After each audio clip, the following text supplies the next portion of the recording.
They ripped my solar panels off my roof like they owned the place, slapped me with a violation notice, and thought they'd won. What the HOA didn't realize was that I wasn't just some homeowner with a couple of panels on my roof. I owned the entire solar farm that powered this entire neighborhood. Every single house, including the board members' fancy estates, was running on my energy. They didn't just steal from me, they made the biggest mistake of their lives. Because now, I had the legal right to do something they never saw coming. One by one, I was about to cut the power to every single house involved in this disaster. No more AC, no more hot water, no more security systems, nothing. And when I was done, they would be left in the dark while I made sure they paid for everything they had done. How would you feel if the people who ruined your property suddenly realized they were dependent on you for survival? Comment below where you're watching from, and let's get into this insane story. I never thought I'd be the kind of person to go to war with a homeowners association, but when they came after my property, my business, and my rights, they left me no choice.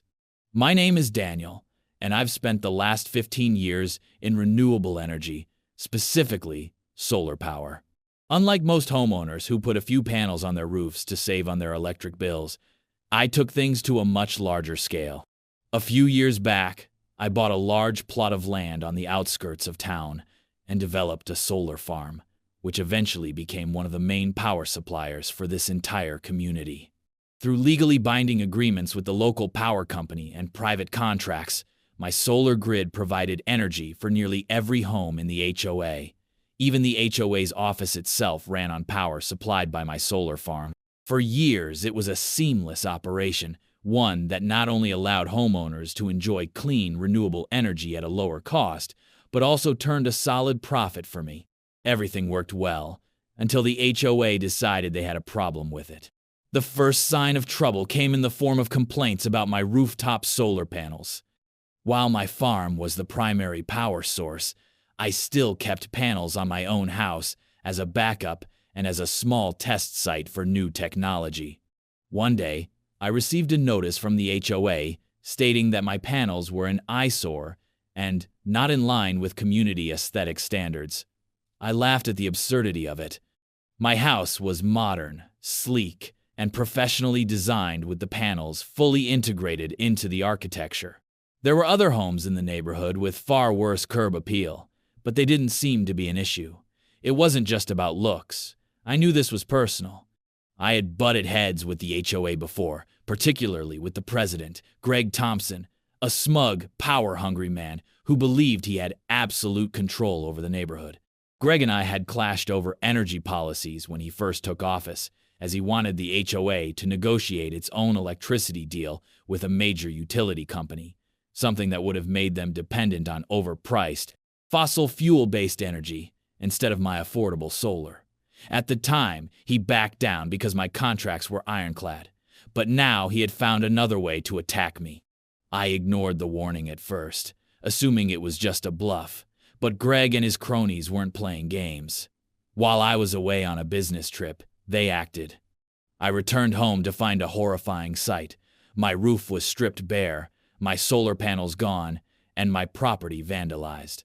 A bright yellow violation notice was taped to my front door, stating that my panels had been removed for non-compliance with HOA regulations, and that I had been fined for unauthorized structures. My heart pounded as I ripped the paper from the door and stormed inside. Not only had they trespassed on my property, but they had physically destroyed my system, a system that had been legally installed, permitted, and fully compliant with local and state laws. I immediately checked my security footage, only to find that the cameras had been tampered with. They had come prepared. They had erased my footage, making it impossible to see exactly who had done it, but I didn't need to guess. This had Greg written all over it. Furious, I spent the next few hours going through the HOA bylaws and every legal document tied to my property. I consulted with my lawyer, a longtime friend and expert in property law, and what I found only fueled my anger. They had no right to do what they did. According to both state and federal energy laws, solar panels were protected from HOA interference. Even if the HOA had a clause against visible panels, they could not force their removal without a proper legal dispute. Furthermore, because I was an energy supplier to the community, this went beyond simple property aesthetics. This was tampering with critical infrastructure. Greg had made a fatal mistake in assuming this was just about my house. He had attacked something far bigger. That's when I got an idea. One that made me grin despite my rage.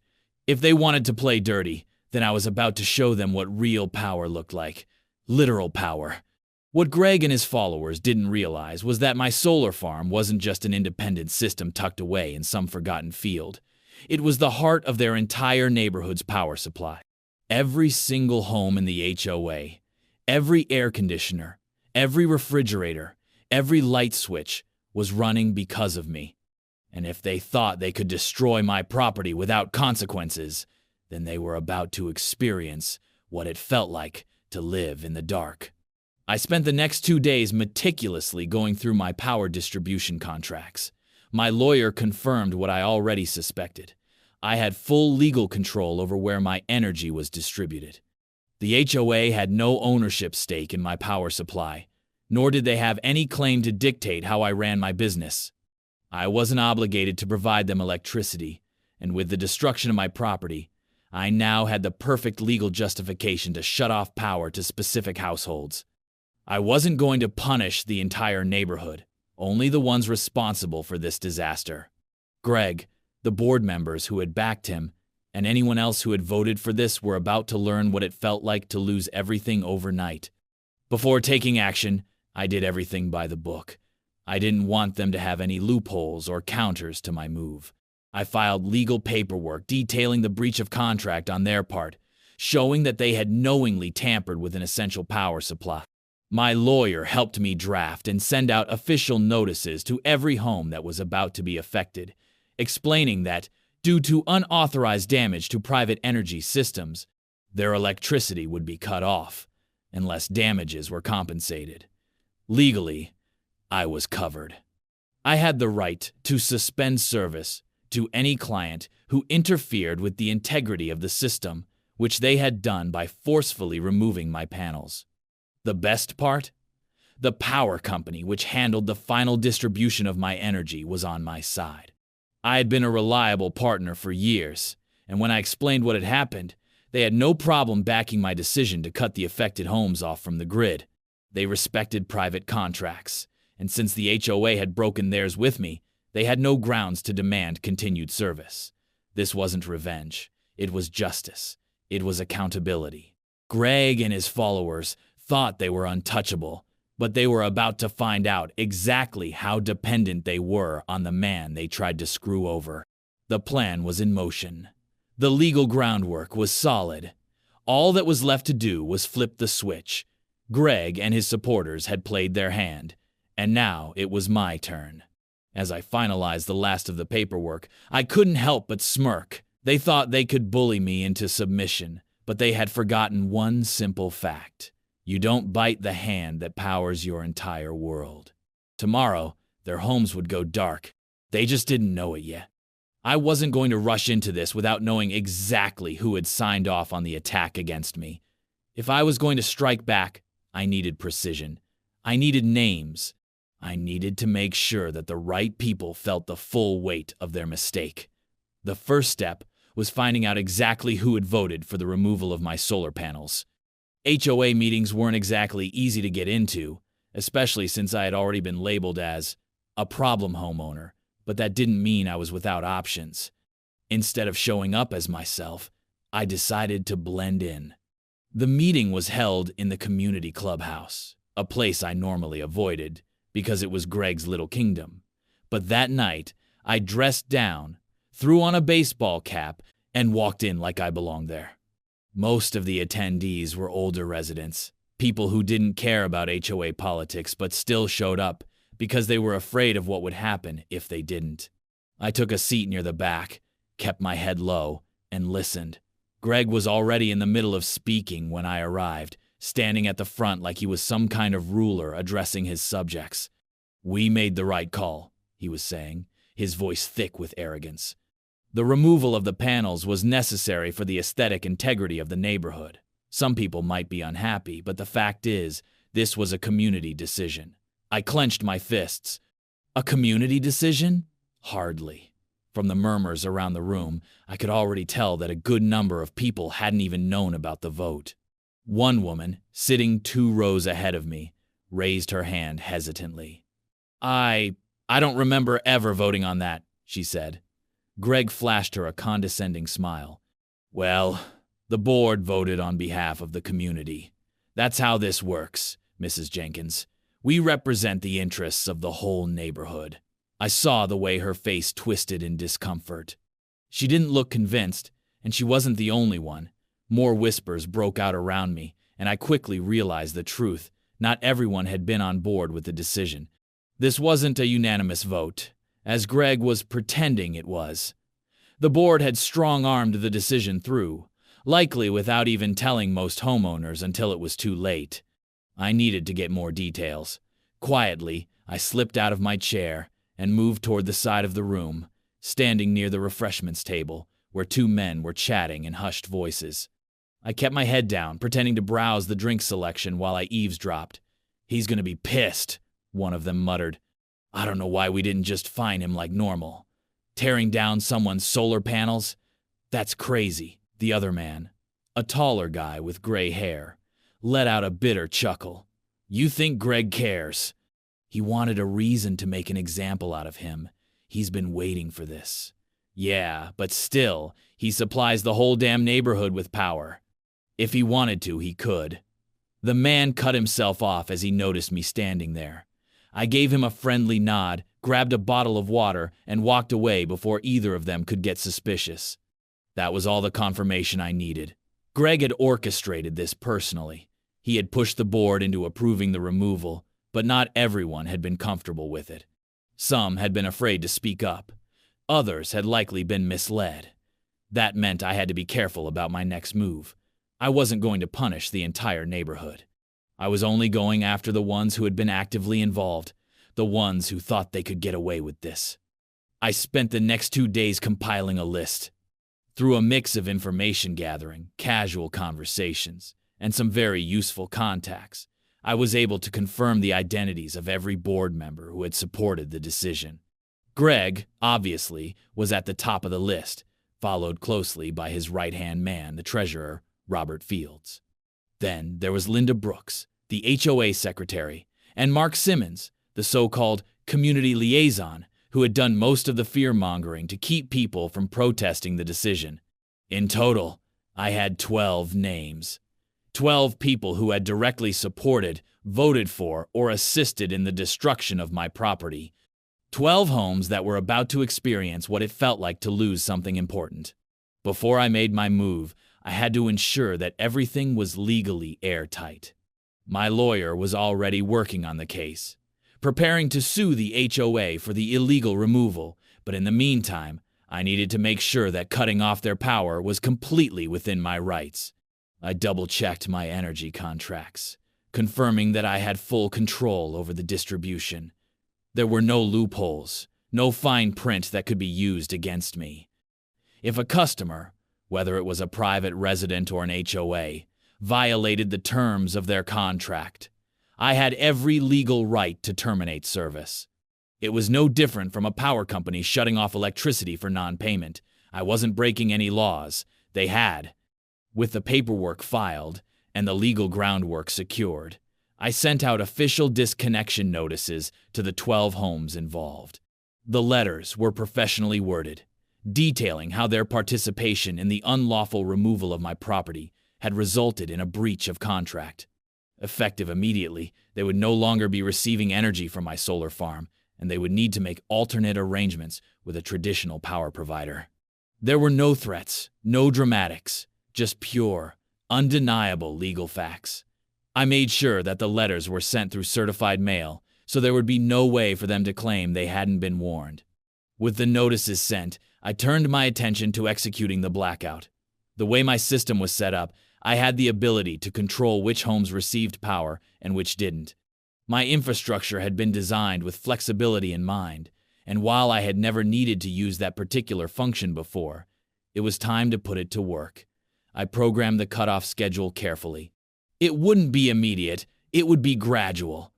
First, I would disconnect Greg's house, letting him experience the consequences first. Then, over the course of several hours, the others would follow, one by one, until every last house on my list went dark. This wasn't just about making them suffer, this was about making a statement. Before I flipped the switch, I took one last step. I contacted local authorities and the power company to notify them of my actions. I wanted a record in place, in case the HOA tried to cry foul.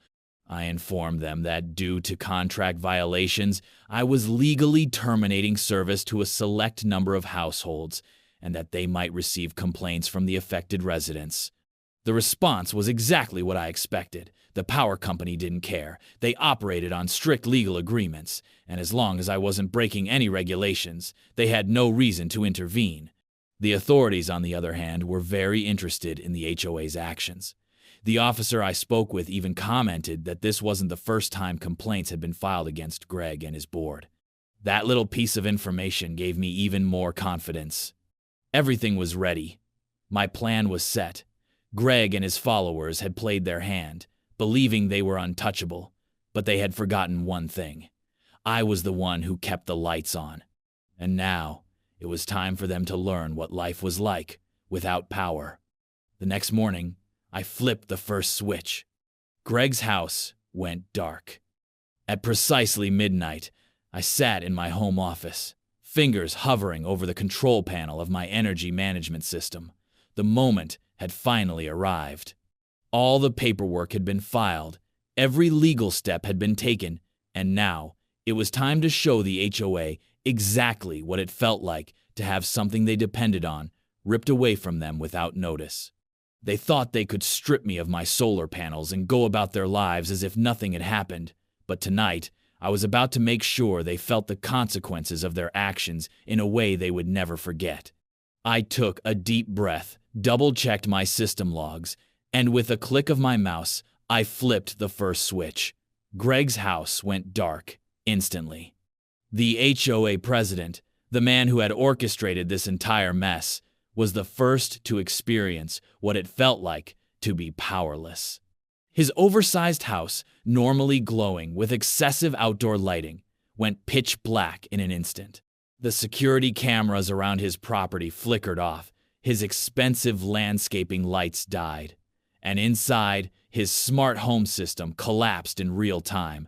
No AC, no internet, no power to charge his precious phone where he loved to send out his little HOA decrees. I leaned back in my chair, waiting. It took about 10 minutes before the first sign of movement. Greg's bedroom light had been on before the blackout, and now I saw the dim glow of a flashlight moving through his house. I imagined him stumbling around, checking his phone, trying to figure out why his electricity had suddenly vanished. My camera feeds, which I had discreetly installed across my property line, showed him stepping onto his front porch in his robe, looking around as if expecting to see some obvious explanation, but there was none. His was the only house without power. The rest of the neighborhood still had lights on, at least for now. I smiled to myself and moved on to phase 2.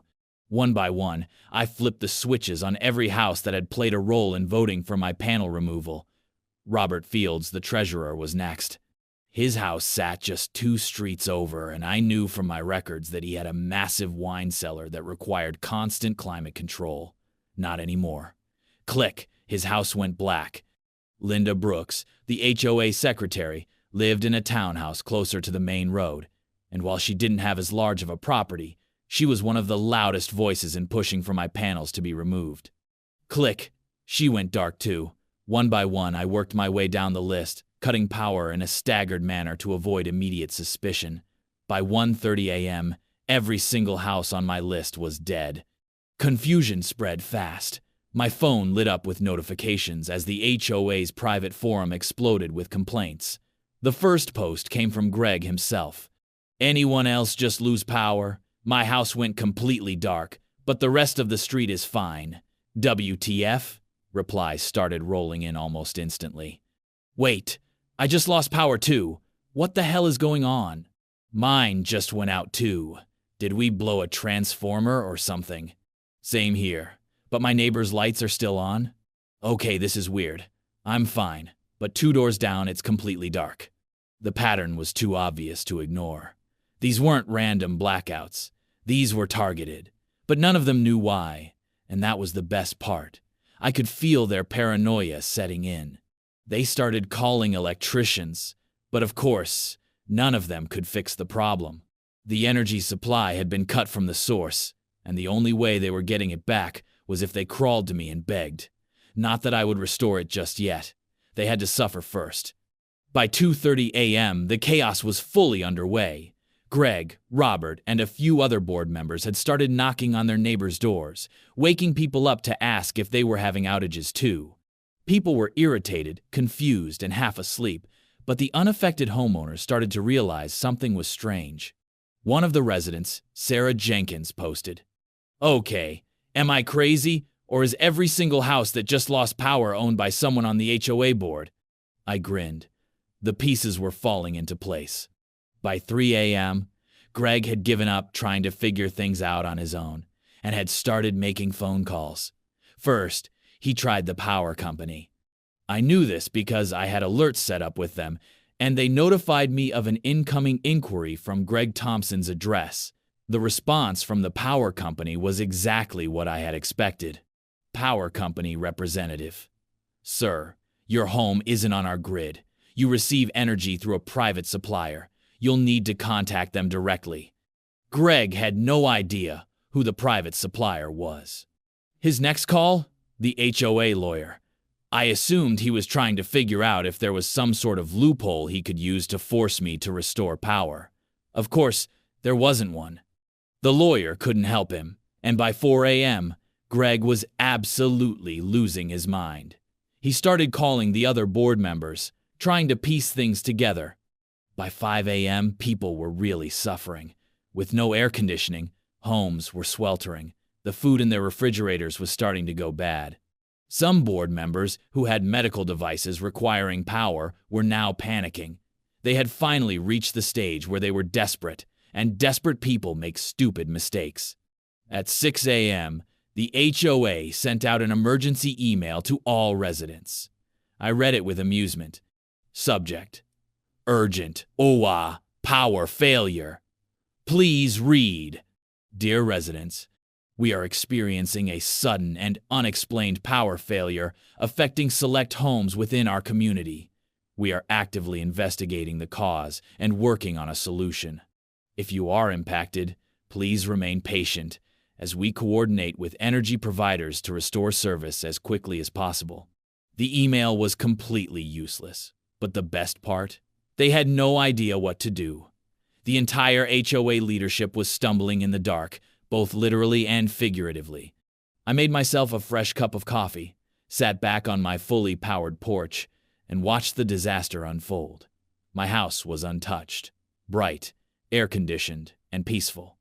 Meanwhile, Greg and his little dictatorship had been reduced to a bunch of confused, powerless morons with no idea how to fix their own mess. By 8 a.m., I knew it was time for the next phase of my plan. They had suffered long enough for one night, but now it was time to make them beg. Greg was going to call me soon. I could feel it. The real question was, would he admit that he needed me, or would he let his pride keep him sitting in the dark? Either way, I was going to win. By 8:30 a.m., the neighborhood was in full-blown crisis mode. The sun was rising higher, and with it, the temperatures inside the powerless homes were beginning to spike. Phones were buzzing non-stop.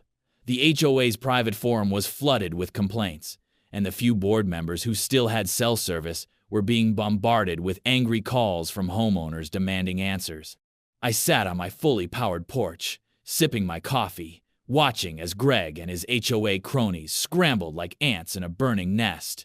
The first sign of true panic came when Greg, who had been pacing his front yard like a madman in a bathrobe, tried to hail down the first electrician truck he could find. The electrician barely got out of his vehicle before Greg was shouting at him, demanding to know why the power hadn't been restored yet.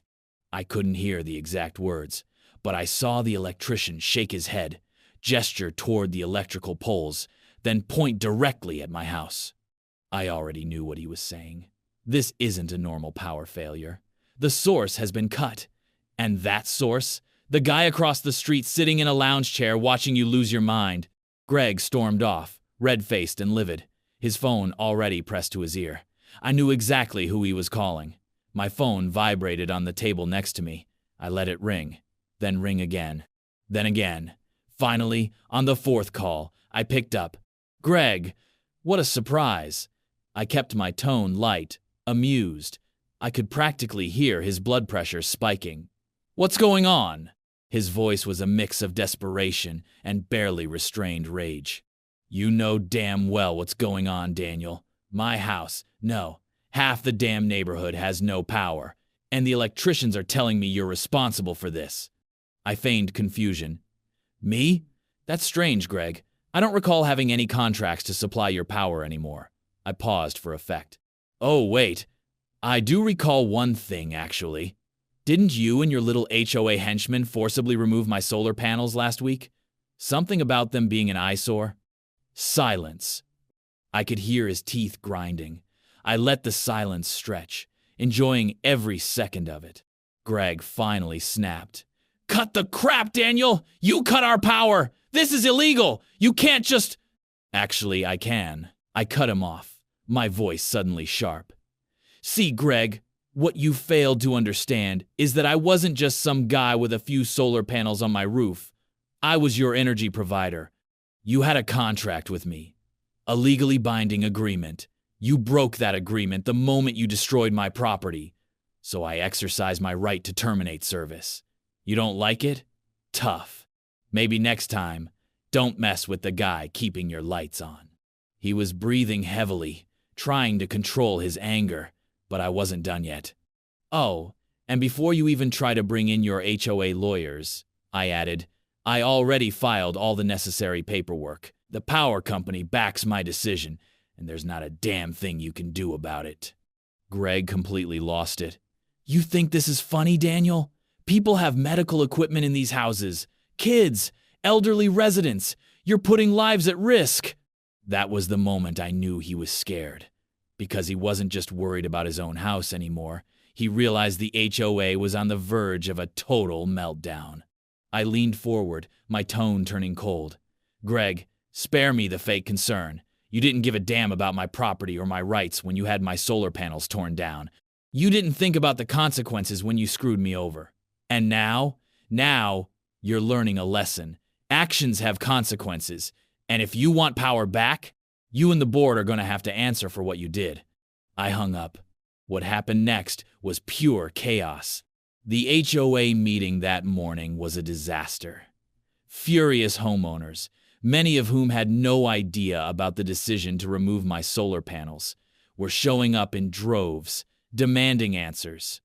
Some had sick family members, others had lost hundreds of dollars in spoiled groceries overnight, and a few were simply pissed off that their morning coffee machines didn't work. Greg and his board tried to control the narrative, but the moment someone brought up my name, it all went downhill fast. Wait, so you're telling me that the guy who was supplying our power, the guy whose panels you tore down, wasn't even part of the power company? Who the hell authorized this? This was Greg's idea, wasn't it? Wait, do we even have the legal right to force someone to use a different power source? More and more voices started speaking up, the anger spreading like wildfire. Then came the first major turning point. A woman named Martha Reynolds, an elderly resident who had originally voted against the removal, stood up and ripped into Greg like I've never seen before. You lied to us, Greg, she yelled, pointing a shaking finger at him. You told us the solar panels were ugly, that they were affecting property values. But what you didn't tell us was that you were screwing over the man responsible for keeping our homes running. This isn't just mismanagement, this is negligence. The moment Martha finished speaking, it was open season on the HOA board. Greg, how much are we paying you exactly? We should vote to remove him. I want to see the HOA financial records. Where's our money going? And then, the worst possible thing for Greg happened. Someone called a lawyer, a man named Jason Caldwell, a former corporate attorney who had mostly kept to himself in the community, stood up and dropped the bombshell. Legally speaking, Greg, you might have just opened yourself, and the HOA up to a massive lawsuit. I suggest you get a very good lawyer, because I guarantee you, a lot of us are about to start looking into exactly what the hell you've been doing with our fees. By 11 a.m., I received a text from Linda Brooks, the HOA secretary.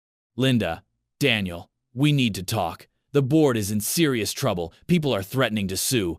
I think Greg just called his personal lawyer. Please call me. I'm busy. Maybe if you had listened to me earlier, you wouldn't be in this mess. Linda, I know. I regret it. I should have spoken up. Please, just tell me, is there any way we can fix this? I didn't respond, because by now, it was too late for apologies. The HOA had been exposed, and their worst nightmare had just begun. People were turning against them in droves. There were already talks of voting Greg out, filing formal complaints, and even dismantling parts of the HOA altogether. And as for me, I wasn't done yet, because now it was time to take legal action. Greg and his crew had tampered with private energy systems, destroyed property, and violated state energy laws. And I was about to make sure they paid for every last bit of it. The fallout from the blackout was immediate, but the legal war that followed was where I truly made the HOA pay for what they had done. With Greg and his board scrambling to contain the mounting rebellion from the neighborhood, I knew I had the perfect opportunity to strike the final blow. That same morning, while the HOA was being ripped apart in the community meeting, my lawyer filed a lawsuit against them for illegal destruction of private property, violation of state energy laws, and tampering with critical infrastructure. This wasn't just about getting compensated. This was about making an example out of them. They wanted to play dirty. Well, now, they were about to find out what it felt like to be dragged through the legal system like criminals. The lawsuit hit them like a freight train. The HOA was officially being sued as an entity, but I had also named Greg and several board members personally, since they had authorized the illegal removal of my solar panels. My lawyer had built an airtight case, one that no HOA lawyer was going to talk their way out of. We had documentation proving that the removal was done without proper notice, in violation of both state and federal energy laws. I had footage of them on my property, thanks to backup security cameras they failed to disable. I had emails from HOA members complaining that they weren't properly informed of the vote, and best of all, I had the financial records proving that my solar farm was the legal supplier of power for the entire neighborhood. Within 24 hours, the HOA was served with legal papers, and the panic reached a whole new level. Greg, who had already been struggling to control the backlash, was now facing a lawsuit that could financially wipe out the entire HOA fund. By the next morning, I received another frantic text from Linda Brooks, the HOA secretary. Linda, Daniel, the HOA board is in full meltdown. The lawyer we hired is saying your lawsuit is serious. Greg is talking about stepping down. Please tell me there's some way we can settle this. Me. Oh, there's a way. Pay for every single panel you destroyed, cover my financial losses, and admit wrongdoing. Then, and only then, maybe I'll listen. Linda. I don't think Greg is willing to do that. Me. Then Greg can enjoy the inside of a courtroom. And that's exactly what happened. The trial didn't take long to move forward, since my lawyer pushed for an expedited process, arguing that the destruction of private energy systems was a critical issue that needed immediate resolution. Less than 2 weeks after the lawsuit was filed, we were standing in court, and Greg, for the first time since this entire mess started, looked like a man who had finally realized he had lost.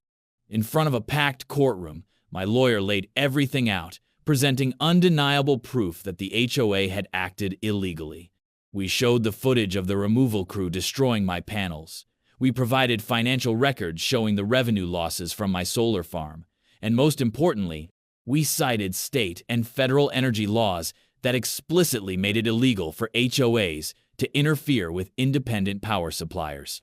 Greg and his pathetic legal team tried to argue that the panels were a violation of aesthetic standards, but the judge saw right through their nonsense. The judge leaned forward, staring at Greg with thinly veiled disgust. "Mr. Thompson, do you understand the severity of what you and your board have done? You knowingly destroyed legally installed infrastructure that provided power to the entire community, violated multiple state laws, and in doing so, jeopardized the well-being of your own residents. Do you have anything to say for yourself?" Greg stammered, shifting in his seat. "Your Honor, we were just trying to maintain community standards." The judge slammed his gavel down. "Community standards? You interfered with an independent power supplier. This is a blatant overreach of authority, bordering on criminal negligence." That was the moment I knew I had won. The final ruling? The HOA was ordered to pay damages totaling over $750,000. This included full reimbursement for my destroyed solar panels, lost revenue from my solar farm due to the blackout, legal fees, and punitive damages for violating state energy laws, an immediate order to allow me to reinstall my panels with no further interference from the HOA. But that wasn't the worst of it for Greg. Because of the tampering with an energy grid, which technically falls under infrastructure interference laws, the judge referred the case for possible criminal charges. Greg and a few of his key board members were now facing the very real possibility of jail time. The HOA's lawyer tried to negotiate, begging for a reduced fine, but the judge wasn't having it. "No," he said, shaking his head. "This is what happens when an HOA believes it is above the law. The full judgment will stand." Greg sank into his seat, his face pale. The rest of the board members looked like they were about to throw up, but I wasn't done yet. As soon as the ruling was official, my lawyer and I made one final power move, literally. I refused to restore power to the HOA office and the homes of the key board members until the full damages were paid. That meant Greg, Robert, Linda, and the rest of their little corrupt circle were left in complete darkness. The HOA office had no functioning computers, no working phones, and no air conditioning. Their homes were dead zones, their expensive smart appliances useless, and their landscaped gardens started to wither in the heat. I could have turned the power back on immediately, but I didn't. I let them suffer. For weeks, the former HOA leadership lived in a powerless nightmare, while the rest of the neighborhood slowly turned against them. They had to beg neighbors for ice, had to use flashlights just to walk through their homes at night, and worst of all, every single time a homeowner saw them struggling, they blamed them for everything. Eventually, Greg resigned in disgrace, and several board members followed him. The HOA was forced to call an emergency election, and the new leadership completely reversed the aesthetic policies, allowing solar panels for any homeowner who wanted them. The best part? Over half the neighborhood switched to my solar service. Greg and his pathetic little dictatorship had crumbled. He had gone from HOA kingpin to an outcast with no power, no influence, and no electricity. As I sat on my fully powered porch one evening, watching the HOA office still dark and lifeless, I smiled to myself. Greg had tried to play games with me, but he forgot one simple rule. You don't screw over the guy who keeps the lights on. The downfall of the HOA was spectacular. After the court ruling and the massive fines levied against them, the entire organization began to collapse under the weight of its own corruption. Greg and his hand-picked board members were now personally liable for tens of thousands of dollars, and the HOA itself was on the verge of financial ruin. The remaining funds in their budget were drained immediately to cover legal fees, and with no way to collect extra money from homeowners without a massive revolt, they were trapped. The once powerful tyrants of the neighborhood were now the most hated people on the block. Emergency HOA meetings became a weekly occurrence. But this time, they weren't filled with smug board members dictating new rules. They were filled with furious homeowners demanding resignations, answers, and justice. People were pissed off. They wanted to know why their dues had been wasted on lawsuits, why their power had been tampered with, and why the HOA board had violated laws that ended up costing everyone. Greg tried to play damage control, blaming me, blaming the courts, blaming miscommunication, but it was too late. The community was done with him. A month after the lawsuit, an emergency recall vote was held. Over 90% of the neighborhood voted to remove the entire board. Greg, Robert, Linda, and all their loyalists were thrown out in disgrace, forced to vacate their offices immediately. A new board was elected, made up of reasonable homeowners who had no interest in power trips or ridiculous aesthetic rules. But my favorite part? Greg had to stand there and watch it happen. The man who once held absolute power over the neighborhood was now nothing more than a bitter, powerless bystander, watching as his empire crumbled. It wasn't long before some of the former board members started reaching out to me privately. I received emails, text messages, and even a few unexpected knocks at my door. They wanted their power back. Robert Fields. Daniel, look, I know we've had our differences, but I wanted to reach out personally. I wasn't really in favor of what Greg did. I just didn't want to lose my spot on the board. I hope there's a way we can work this out. Maybe discuss restoring service to my house? Linda Brooks. Daniel, I sincerely regret what happened. I was following HOA orders, but I realize now that we made a huge mistake. I'm just hoping for some understanding. Is there any way we can move forward? I laughed reading each and every one of them. These were the same people who had voted to destroy my property, who had mocked me and called my solar panels an eyesore. Now, they were sitting in the dark, humiliated, forced to beg the very man they had tried to screw over. I didn't respond to any of them. They could sit in their powerless homes and think about their choices. Meanwhile, as the HOA's power crumbled, my influence grew. With Greg and his crew out of the picture, homeowners started coming to me for their energy needs. One by one, people started requesting to switch to my private solar contracts. The very infrastructure they had once tried to erase was now in high demand. In the span of a few weeks, over half the neighborhood had signed up. By the end of the second month, more than 75% of the homes were now running on my energy. The HOA had lost its biggest leverage. They could no longer control how people powered their homes. But the final humiliation came when the new HOA board was forced to issue a public statement admitting defeat. Subject: HOA Policy Update. Solar Panel Regulations. Dear homeowners, after recent legal proceedings, the HOA has reviewed its policies regarding renewable energy installations. Effective immediately, all prior fines and violations related to solar panels have been fully reversed. Homeowners are free to install solar panels without restriction. Any homeowner impacted by the previous enforcement actions may file a claim for financial compensation. We deeply regret any inconvenience caused by past policies and appreciate your patience as we work toward a more homeowner-friendly community. Translation: we lost, we screwed up, and Daniel absolutely destroyed us. When I read that email, I nearly choked on my coffee from laughing. The very rule they had used to attack me had now been completely wiped from existence. In the end, I didn't just win, I rewrote the rules. As for Greg, he vanished. His once pristine yard was overgrown, his front porch piled with overdue mail. Not long after, I heard rumors that he had sold his house and moved away, unable to deal with the shame of his complete and utter failure. And me?